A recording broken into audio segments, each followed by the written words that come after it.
ఆయన ఆదాముతో, నీవు నీ భార్య మాట విని తినవద్దని నేను నీకు ఆజ్ఞాపించిన వృక్ష ఫలములు తింటివి గనుక నీ నిమిత్తము నేల శపించబడి ఉన్నది. ప్రయాసముతోనే నీవు బ్రతుకు దినములన్నీయు దాని పంట తిందువు. అది ముండ్ల తుప్పులను గచ్చ పొదలను నీకు మొలిపించును. పొలములో పంట తిందువు. నీవు నేలకు తిరిగి చేరు వరకు నీ ముఖము చెమట కార్చి ఆహారము తిందువు. ఎలయనగా నేల నుండి నువ్వు తీయబడితివి, నీవు మన్నే గనక తిరిగి మన్నైపోదువని చెప్పెను. ఆదాము విషయం దగ్గరికి వచ్చేటప్పటికి ఏమైపోయింది? నీ నిమిత్తము నేలను నేను శపిస్తున్నాను. ఏ ఊర్లో నేలని? ఏ దేశంలో నేలని? భారతదేశంలోని నేల, లేకపోతే అమెరికాలో ఉన్న నేల, లేకపోతే ఇరాకు, ఇంగ్లాండు ఆ దేశాల్లో ఉన్న భూమి అంటారా? ఏ నేలని చెప్పించాడు ఆయన? మొత్తం టోటల్ భూమి 30% ఉంది, నీరు 70% ఉంది. ఉన్న ఈ 30% భూమి కూడా క్షపించబడింది. ఎవరి మూలంగా? అంటే ఇప్పుడు స్త్రీకి దేవుడు ఇచ్చిన ఆ పనిష్మెంటు పక్కన పెడితే పురుషుడికి ఇస్తున్న పనిష్మెంట్ ఇంకెంత గంభీరంగా ఉంది చూడండి. పురుషుడు తప్పు చేస్తే సమస్తము పాడైపోతుంది. అంటే మగవాని యొక్క పరిధి ఎక్కువ, మగవాడు యొక్క పరిధి ఎక్కువ కనుక ఒకవేళ పురుషులుగా ఒకవేళ మన జీవితాల్లోని దేవుడు ఎదుట ఒకవేళ మనం చేసే తప్పిదము అది మన మీద మాత్రమే కాదు, అది మన తర్వాత చాలామంది మీద ప్రభావం చూపిస్తున్న సంగతిని మర్చిపోకండి. అది నేల అంతటి మీద అది ప్రభావం చూపించింది. ఎలాగ ప్రభావం చూపించింది ఆ నేలంతటి మీద? దేవుని యొక్క వాక్యం ఏం చెప్తుంది? గనుక నీ నిమిత్తము నేల శపించబడి ఉన్నది. నీ నిమిత్తము. ఇప్పుడు డబ్బులు మనం సంపాదించలేకపోతున్నామంటే ఎవరి మూలంగా? పంటలు మనకి భూమి సరిగ్గా ఇవ్వట్లేదు అంటే ఎవరి తప్పు? పంటలు భూమి సరిగ్గా ఇవ్వట్లేదు అంటే ఎవరు తప్పు? ప్రభుత్వం తప్ప? ఏమా? విత్తనాలు తప్ప? మనం వేసే ఎరువు తప్ప? ఒకవేళ అవి సరిగ్గా ఉండకపోవచ్చేమో, కానీ అంతకంటే ముందు ఎవరు తప్పు అంటే నీ తప్పు, నా తప్పు.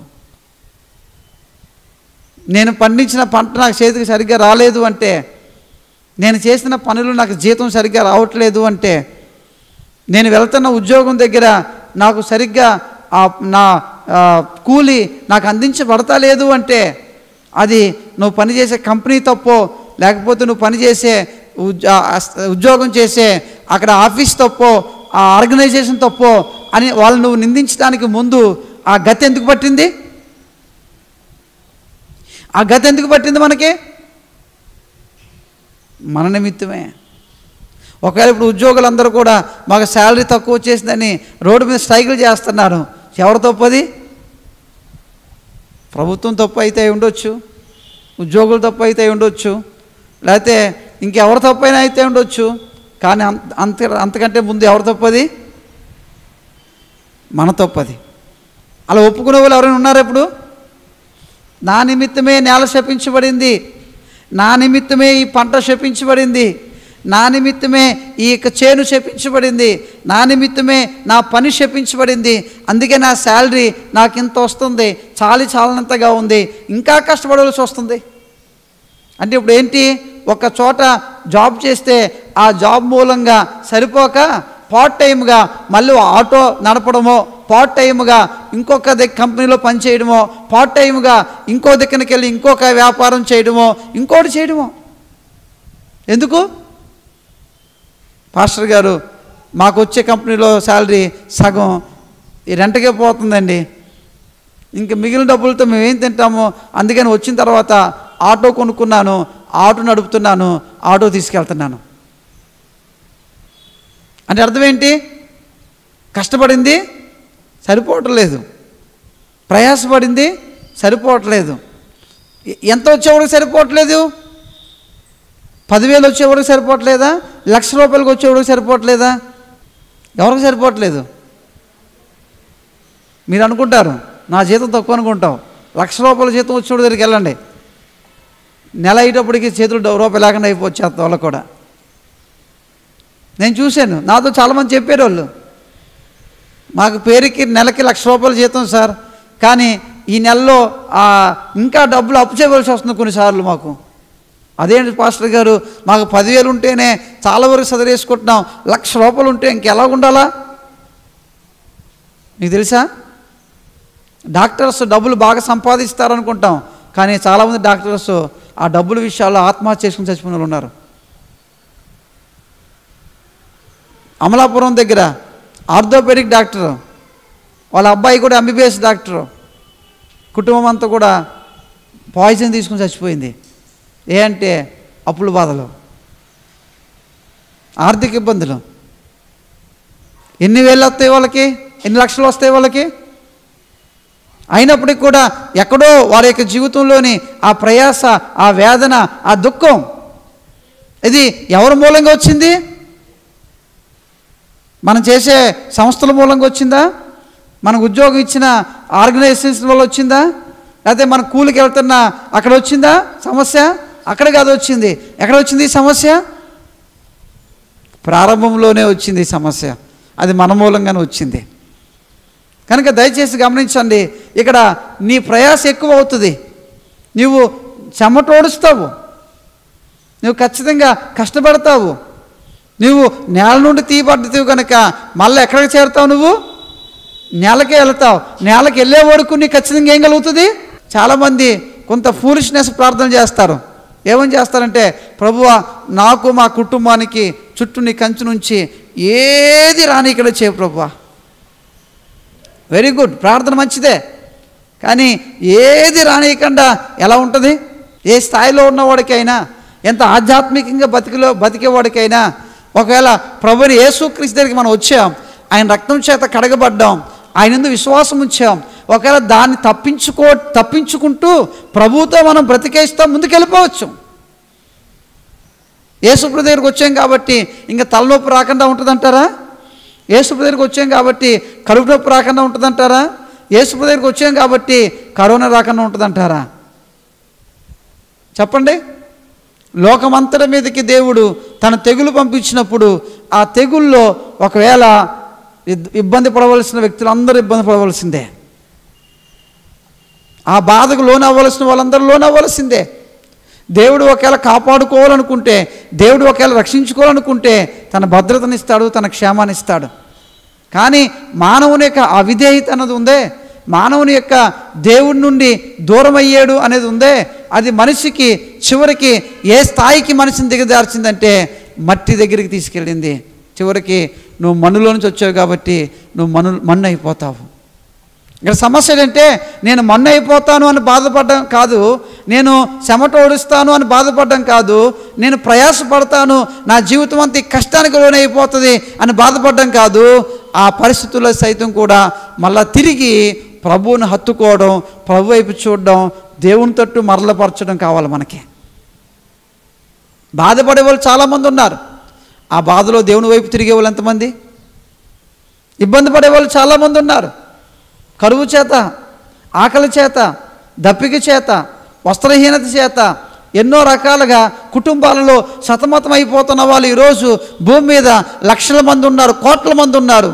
అయితే ఈ కోట్ల మంది, లక్షల మందిలోని ఆ కరువులో, ఆ వస్త్రహీనతలో, ఆ ఆకలి దప్పికలోని ప్రభు వైపు చూసేవాళ్ళు ఎవరు? నేను అనుకుంటాను, ఈ భూమి మీద నీకు ఎంత ఆయుష్ ఇచ్చినా ఈ ఆయుష్ అంతా కూడా వ్యర్థమైన ఆయుష్ అని ప్రసంగి అన్నాడు. ఎందుకో తెలుసా? ఈ భూమి మీద నీకు 1000 సంవత్సరాలు ఇచ్చాడు దేవుడు, ఈ 1000 సంవత్సరాలు ఏం భరిస్తే బతకాలి? ఇది తప్పదు, ఇది భరిస్తే బతకాలి. అందుకే ప్రభువు ఆకలి లేని, కన్నీరు లేని రాజ్యానికి మనల్ని తీసుకుని వెళ్ళడానికి ఈ లోకానికి వచ్చాడు. ఈ లోకంలో ఎన్ని సంవత్సరాలు బతికినా ఈ బాధలతో, ఈ వేదలతో, ఈ దుఃఖాలతో, నిట్టూర్పులతో బతకవలసిందే. దీనికి మించిన ఒక శ్రేష్టమైన రాజ్యాన్ని, ఒక శ్రేష్టమైన దేశాన్ని ప్రభుని యేసుక్రీస్తునందు మనకి దేవుడు సిద్ధపరిచాడు. అదే పరలోక రాజ్యము. అక్కడ ఆకలి లేదు, దప్పిక లేదు, రోగం లేదు, వేదన లేదు, చావు లేదు, అక్కడ ఏమీ లేదు. ఆ నిత్య రాజ్యానికి దేవుడు ఈ భూమి మీద ప్రభుని యేసుక్రీస్తు మూలంగా మనల్ని ఏర్పాటు చేసుకున్నాడు.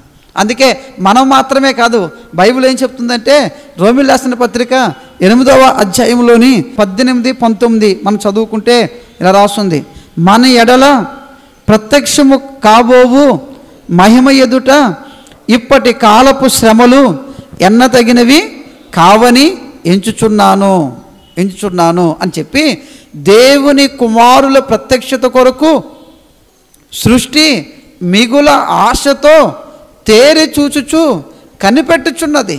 ఎలయనగా సృష్టి నాశనమునకు లోనగు దాస్యములో నుండి విడిపింపబడి దేవుని పిల్లలు పొందబోవు మహిమగల స్వాతంత్ర్యము పొందుదునని నిరీక్షణ గలదై స్వేచ్ఛగా కాక దానిని లోపరచు వారిని మూలముగా వ్యర్థపరచబడెను.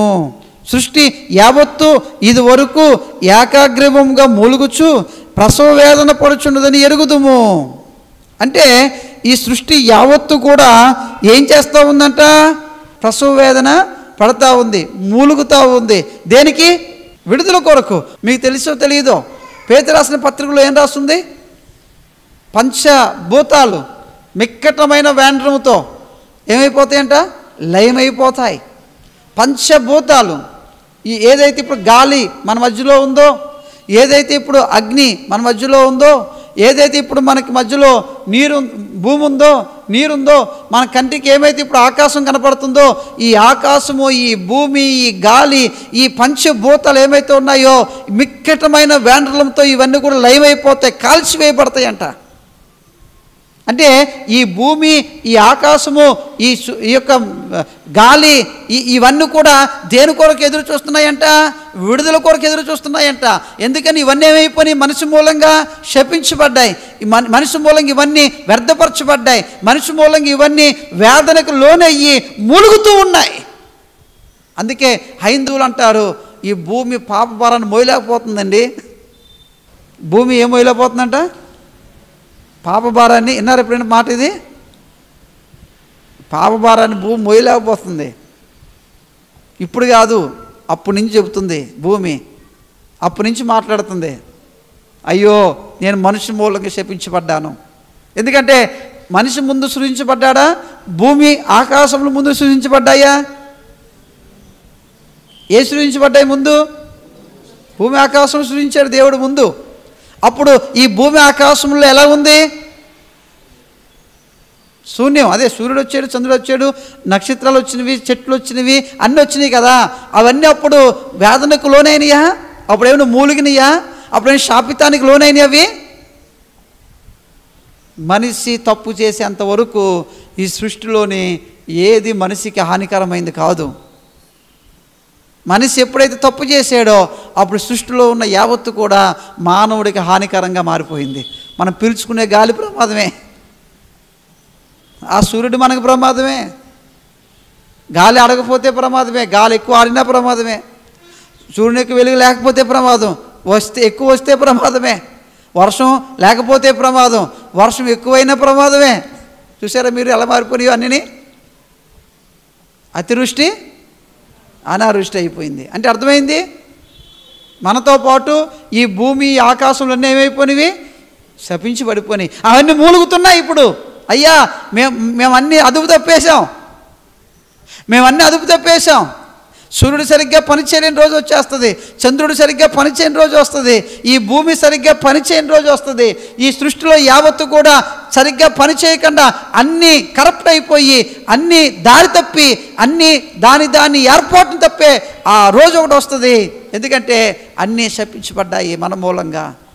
అందుకని ఇది సృష్టి యావత్తు మూలుగతో ఎదురు చూస్తుందంట, నన్ను విడిపించయ్యా, నన్ను విడిపించు.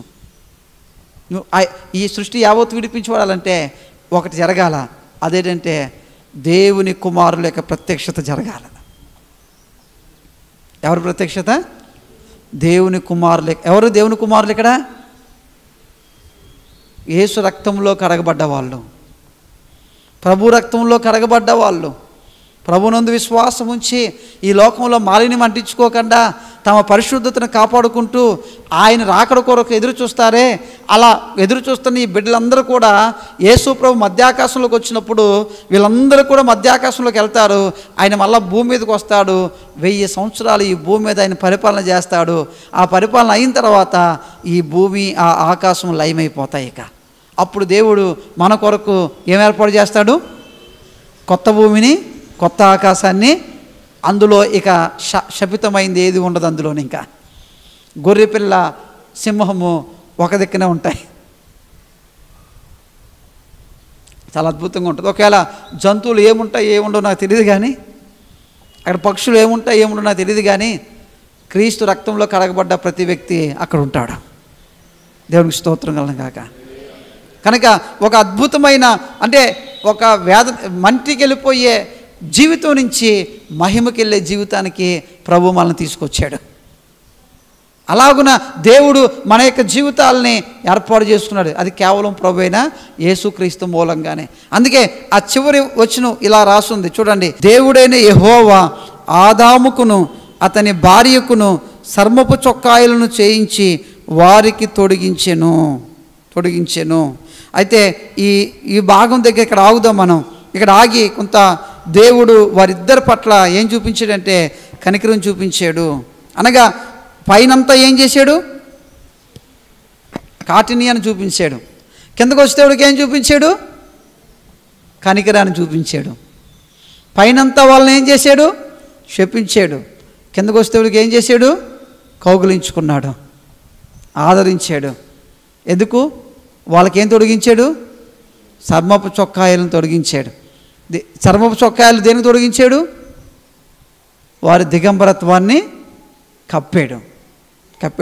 అది శాశ్వతమైన దిగంబరత్వం కప్పడం కాదు, అది అశాశ్వతం, అంటే టెంపరీలీ చేశాడు దేవుడు ఆయన. కానీ ఆ పూర్తి యొక్క నెరవేర్పు అది ఎవరిలో జరిగిందంటే ప్రభువైన యేసుక్రీస్తులో పూర్తి నెరవేర్పు అది జరిగింది. కానీ ఇక్కడ ఒక మాట అంటాను, అదేంటంటే మళ్ళీ వాళ్ళిద్దరిని చేరదీసి వాళ్ళిద్దరి కొరకు చర్మపు చొక్కాయలను తొడిగించాడు ఆయన. ఎంత జాలిగలిగిన దేవుడు ఆయన. అందుకే ఒక ఆయన పాట రాశాడు కదా, నీవు కోపించునే ఏం చూపిస్తున్నావు? వాత్సల్యత చూపిస్తున్నావు. నువ్వు కోపించునే వాత్సల్యత చూపిస్తున్నావు. ప్రభువా, కొన్నిసార్లు మా అవిధేయతను బట్టి, మా అతిక్రమాన్ని బట్టి, మా తప్పిదాలను బట్టి నీ చేత దెబ్బలు తినవలసి వచ్చినప్పుడు, అయ్యా దెబ్బల చేత మేము నలిగిపోయినప్పుడు, మా గాయాలు కట్టబడకుండా రస్సి కారుతున్న పరిస్థితిలో ఉన్నప్పుడు, మళ్ళీ దేవా నీవే మా దిక్కు, నీవే మా సహాయము అని నీ వైపు చూసినప్పుడు మళ్ళీ మమ్మల్ని కౌగులించుకొని మమ్మల్ని చేరదీసి మళ్ళీ కట్టి మమ్మల్ని బలపరుస్తున్నావు. నేను అనుకుంటాను, పర్వతములు తొలగినను మెట్టలు తత్తరిల్లినను నా కృప నిన్ను విడిచిపోదాం.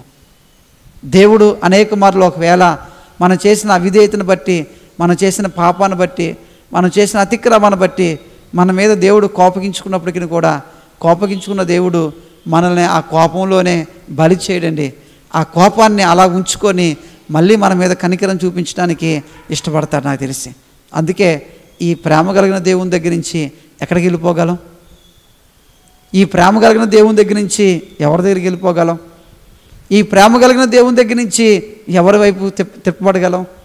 అనుకుంటా చావైన బతుకైనా ఈయనతోనే, ఈయనలోనే, ఈయన కొరకే, ఈయన తప్ప ఇంకెవరు మనకి లేరు. అటువంటి ఆ గొప్ప దేవుడు మనకు అనుగ్రహించబడ్డాడు, మనకు దయచేయబడ్డాడు. ఆ ప్రభుని బట్టి నిజంగా ఎంతో కృతజ్ఞత కలిగి, అలా చేసిన ఆ దేవుడి పట్ల ఎంతో భక్తిభావం కలిగి భయంతో ఆయన కొరకు బతకండి, ఆయన కొరకు జీవించండి. ఒకవేళ దేవుడు చర్మపు చొక్కాయలను చేయించకుండా పంపించేస్తుంటే ఎలా ఉండునో ఒకసారి ఊహించుకోండి. ఎలా ఉండునో. కానీ కృప కలిగిన దేవుడు ఎలాగా తన జాలి కలిగిన మనస్సుని మనమే చూపిస్తున్నాడో అర్థం చేసుకొని ఆయన వైపు తిరుగుదాం, ఆయన సన్నిధిలో ప్రార్థన చేసుకుందాం.